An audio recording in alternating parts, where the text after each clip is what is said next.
Hey guys, welcome back to my channel and welcome back to hearing about my breast cancer project. So I'm Tanya, I'm a midwife. I was diagnosed with invasive ductal carcinoma on October 24th of 2018, and it's hard to remember life before then, but here we are.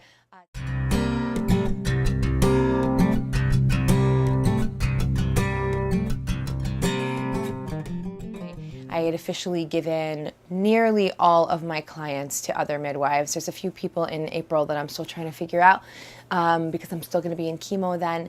But in any case, that's the deal. So I want to tell you about what happened when I went to meet with my surgeon. So I had my diagnosis on Wednesday, and then I had an appointment with the surgeon on Monday, and I researched my surgeon over the weekend, and she was clearly some kind of really cool feminist in her 60s, and I was really excited to meet her, and my only hope was that she was having a good day the day that I went to meet her, because I was not going to be able, I was so vulnerable, I was not going to be able to do very well if I went in and it was just like a shitty day for everybody, you know?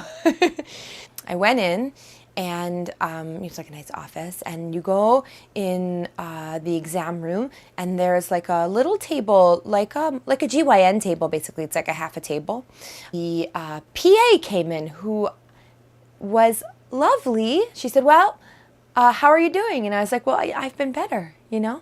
And she said, well, we got the hormone receptors back for your tumor, and it's estrogen and progesterone positive. And I was like, okay, is this thing curable? And she said, oh yeah, we could do a lumpectomy and hormone blockers, but the doctor will tell you everything. I showed her where the lump was. She did a breast exam, and she also palpated the lymph nodes under my arm. So under here, and then also below my collarbone and above my collarbone. There, you have lymph nodes all there. And then she said, okay, the doctor will be in a minute. And then, I don't know, less than 5 minutes later, the doctor came in. I should just rewind and just mention that Josh did come with me to this appointment, and I was coached from people that I knew who had breast cancer in the past, and also from my support group, which I was leaning on heavily at that time, to bring somebody with me to the appointment and make sure that I wrote down my questions and that I was ready, because you may have heard this before, but when you're newly in a cancer diagnosis, it's really hard to hear what the care provider is saying to you. And it's hard to remember it clearly over your own inner holy shit I have cancer voices, which mine are really loud. So at this point, kind of, you know, for me, the only people who know that I have cancer, you know, are Josh and, you know, AJ, and I called my closest supporters. So the doctor came in, and she was really cool. And she was obviously really fucking smart. And she was really confident. And she did a breast exam. She did an ultrasound, and she said, yep. And she said, it looks like it's just like what they said it was going to be on the report. That's pretty surprising, but they measured it pretty well. And so then we went back into her office to talk about next steps, where she said, okay, you know, your tumor is 1.7 centimeters by 1.5 centimeters, and I don't see anything in your lymph nodes right now. So what we will do is I'm going to recommend a lumpectomy and a sentinel node biopsy. And I didn't know what that was. And so she explained what happens is that they inject a radioactive material into your tumor the day before surgery. What they do is they can then see on a camera where that radioactive material has drained to which lymph node it has drained to. And that is the lymph node that they call the sentinel node. It's like the first one in the chain of all the lymph nodes that your tumor could potentially spread to. And they just remove that lymph node. I mean, I later read that they sometimes remove 1 to 3. My particular surgeon just removed that one lymph node. I think she probably did that because there was just no clinical indication that I had cancer in my lymph nodes.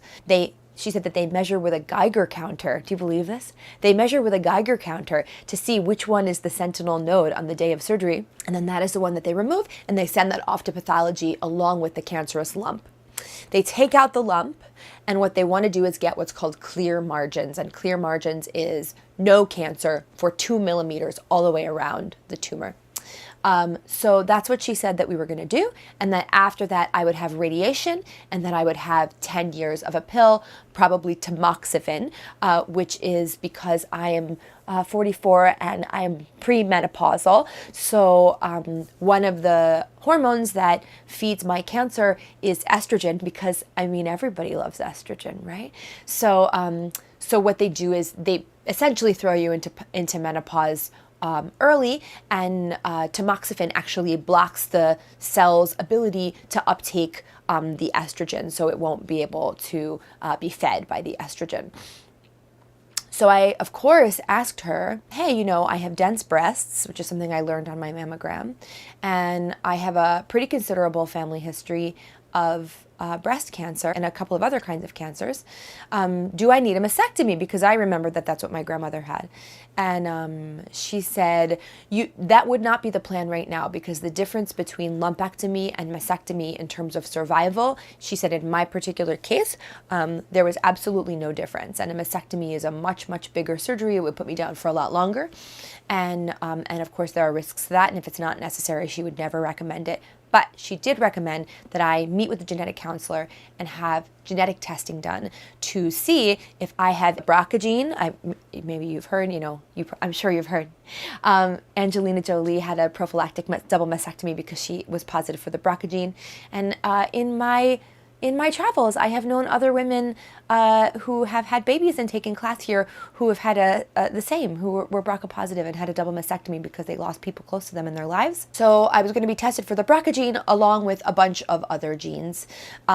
So the plan was get genetic testing, wait for those results to come back. But in the meantime, we scheduled my lumpectomy for about a month later.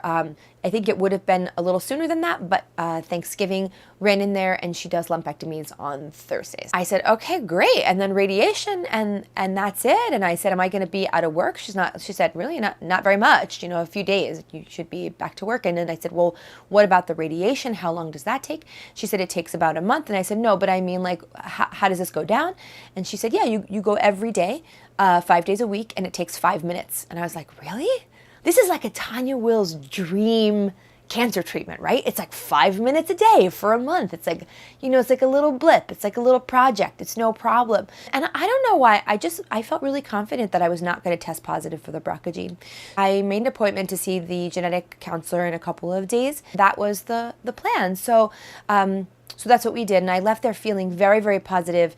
And quite honestly, I remember I was walking home with Josh down Central Park West, and I was updating, my best friends about what happened with the surgeon and what the prognosis was. And, she was basically just like, this is like, you're going to be fine.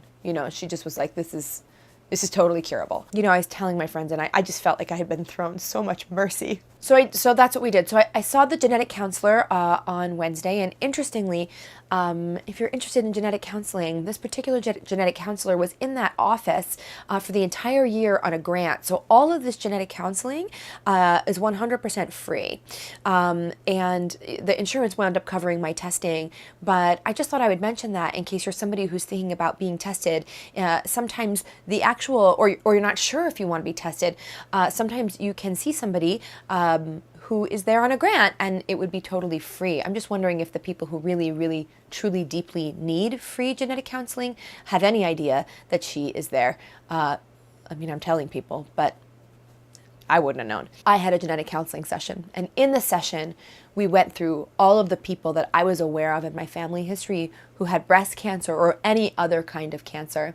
And essentially what we found, I think I already mentioned my maternal grandmother, she died of breast cancer, and she had breast cancer in her 60s. That's when she was diagnosed. But in terms of, premenopausal breast cancer, there's not very much that I know about in my family. There's only one person who's of my generation. She's a second cousin on my dad's side, and she was treated in her pregnancy 10 years ago, and now she's fine.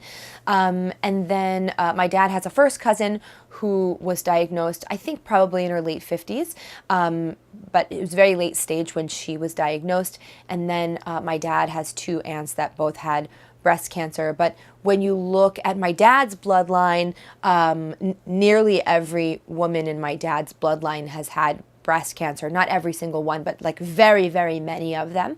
And on my mom's side, it was just my grandma. My mom has never had breast cancer. And then there's also one cousin on my dad's side that had melanoma, which they say may have a link to breast cancer. So that was very, very serious. And then of course there's lung cancer.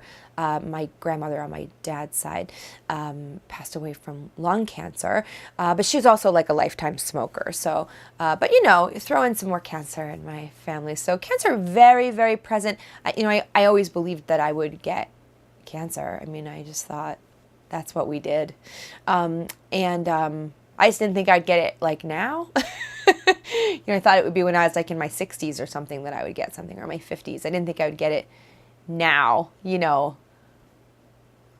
in my 4th year of practice as a midwife, finally like actualizing my dreams and anyway, we talked through all of it. She definitely said that I had enough family history that the insurance would probably cover the testing. And she did warn me that if it came back positive, it may affect my ability to get life insurance.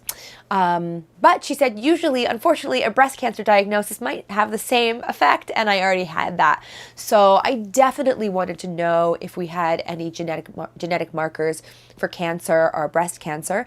Also because, I have 2 children, a son and a daughter. And of course for my daughter, but also for my son, because I don't know, maybe he'll have daughters, So, it can get passed down. At the end of the day, I decided to have my blood drawn. Some other lovely PA, and they sent it off. They tested me, I think, for 9 different genes. So BRCA1 and BRCA2, and then there's 7 other genes, like Lynch syndrome and CHEK2 and a bunch of other things that you can look. Maybe I'll post a link about all the genetic markers for cancer. Some of them are like BRCA is like a 50% lifetime chance of getting breast cancer, and others are more like 20% or 25%. But my surgeon said that if that came back positive, we would have another conversation about the risks and benefits of possibly having a double mastectomy. So it took about 2 weeks, and then I got a call. She left a very cheery message and didn't tell me the results, but she said, I did want to tell you myself, but I'm leaving for the rest of the day, so you can call back and the PA will tell you your results. So I figured that they were negative, and I called back, and in fact, they were. So the plan was then to go to surgery on the 29th. And in that month of time that I waited for the surgery, what I did was tell the clients that I believed might be affected by my surgery. So I knew that there was going to be at least a few days that I was going to be out after having my lumpectomy. And we also planned for my best friend AJ to come and be here with me in the days following my surgery, which I'll talk more about in the next video. And that was a godsend. I told my clients that I thought it would be pertinent for, and also the clients that I thought would be affected by my radiation treatments, which I thought would probably happen in maybe part of December and a little bit of January. And I talked with the unicorn midwives, and they all said, yes, if you're gone for an hour at a birth because you have to go get radiation, we'll just show up for you, and then you come back and do the rest of the job. So we had a terrific plan in place. This was going to be the best thing ever. I will tell you later about how those plans did change, but set for surgery on November 29th, which is about a month later. And in my next video, I'll tell you all about surgery, what it was like, my first surgery ever, the first time under anesthesia, for me as like a home birth midwife and a home birther myself. I don't take any medication. I don't do anything. I was really nervous. So I'll tell you all about that. If you're enjoying these, or if you have breast cancer, or you want to hear about women's issues, or you just, I don't know, you like hearing my shit, please subscribe to this channel, and I'll see you next time. Bye.